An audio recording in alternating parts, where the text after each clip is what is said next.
Bienvenidos a Cuentos con Ada. Soy Ada.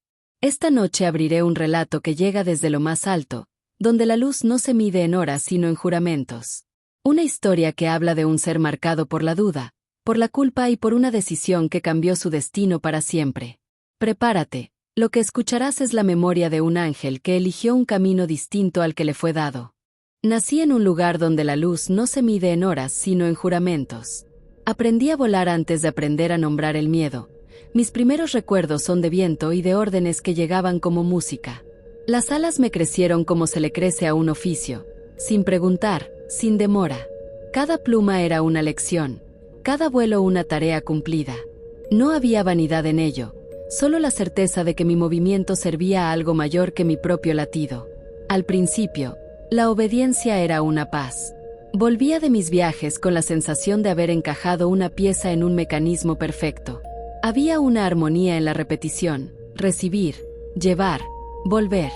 Las voces que me guiaban no eran crueles, eran firmes, como quien conoce el precio de la desobediencia y no quiere pagarlo por nadie. Yo aceptaba. Creía que el deber era la forma más pura de amor. La primera grieta apareció sin estruendo. Fue una misión como otra cualquiera. Un mensaje que debía entregarse en un pueblo que olía a pan recién hecho y a lluvia. Bajé, dejé la palabra en la puerta indicada y volé de regreso con la sensación de haber cumplido. Días después supe que la palabra había llegado torcida. No hubo castigo público ni relámpago. Hubo una mirada que no me reconoció. Alguien a quien yo había servido con lealtad me miró como si yo fuera un extraño. Esa mirada se quedó pegada a mi piel. Revisé mis alas por costumbre, buscando en las plumas cualquier señal de daño. En la base de una de ellas encontré una marca, no sangre, no aceite, sino una letra tallada en la raíz, un signo en un idioma que no conocía. La escondí entre otras plumas, la cubrí con cera, la guardé en el pliegue donde la piel se encuentra con la pluma. Pensé que el tiempo la borraría. El tiempo no la borró, la hizo crecer. La letra se volvió pregunta, la pregunta se volvió inquietud, la inquietud se volvió peso. Las órdenes se hicieron más estrictas. Me pidieron que no cuestionara, que la obediencia era la única forma de reparar lo que no entendíamos. Me ofrecieron penitencias y tareas que parecían diseñadas para borrar la memoria, vuelos más largos, vigilias sin descanso, repeticiones hasta que la voz se volviera un eco sin sentido. Las cumplí. Creí que la repetición podría limar la duda. No fue así. La duda se hizo más nítida, como una herida que no cicatriza. Empecé a escuchar otras voces. No eran las voces de los que mandaban, eran voces que venían de abajo, de la tierra que mirábamos desde lo alto. Eran voces humanas, pequeñas y ásperas, llenas de miedo y ternura. Al principio las oía como quien oye un rumor lejano, luego las reconocí como conversaciones, risas, llantos. Vi manos que se buscaban, rostros que se reían, niños que corrían sin saber que alguien los observaba desde arriba. Sentí, por primera vez, que mis actos tenían consecuencias que no siempre podía prever. Una noche, después de una misión que me dejó exhausto, me senté en el borde de un acantilado de nubes y miré hacia abajo. Las ciudades brillaban con luces que no pedían permiso para existir. Vi ventanas encendidas, platos sobre mesas, conversaciones que se deslizaban como hilos invisibles. Comprendí que mi deber no era solo llevar mensajes, era entender a quienes los recibían. Y en esa comprensión nació la culpa. Había llevado órdenes que rompían vidas, había sido el instrumento de decisiones que no había cuestionado. Intenté confesar. Fui a quienes mandaban y les hablé de lo que había visto, de la ternura que había descubierto en la tierra, de la manera en que las palabras que llevaba se convertían en heridas. Me escucharon con la cortesía de quien oye una queja menor y me recordaron el precio de la desobediencia, la pérdida de la gracia, la expulsión del círculo. Me ofrecieron penitencias más duras, tareas que parecían diseñadas para borrar la memoria. Las cumplí, una tras otra, con la esperanza de que la obediencia fuera suficiente para reparar el daño. No fue suficiente. La fractura en mi interior se hizo física una madrugada en que la aurora apenas rozaba el horizonte. Me desperté con un ruido en el pecho, como si algo dentro de mí se hubiera partido. No era un dolor que pudiera señalar con el dedo, era una fractura en la identidad. Miré mis manos, mis alas, y por primera vez las vi como objetos que podían ser entregados o arrebatados. Pensé en la gente que había visto desde arriba, en las órdenes que había llevado, en las vidas que habían cambiado por mi intervención. Sentí que las alas ya no eran mías, eran el símbolo de una culpa que me definía. La decisión no llegó envuelta en furia. Llegó fría, como una certeza que se asienta después de mucho pensar. Me senté en el suelo de la cámara donde los nuestros reposan y, con las manos temblando, empecé a tirar de las plumas. Al principio el dolor fue un rumor, luego, con cada pluma que salía, venía un recuerdo, una misión, una orden, una voz que me había dicho que era necesario.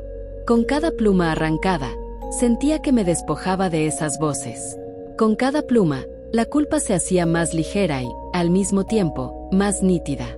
Cuando terminé, el silencio fue absoluto.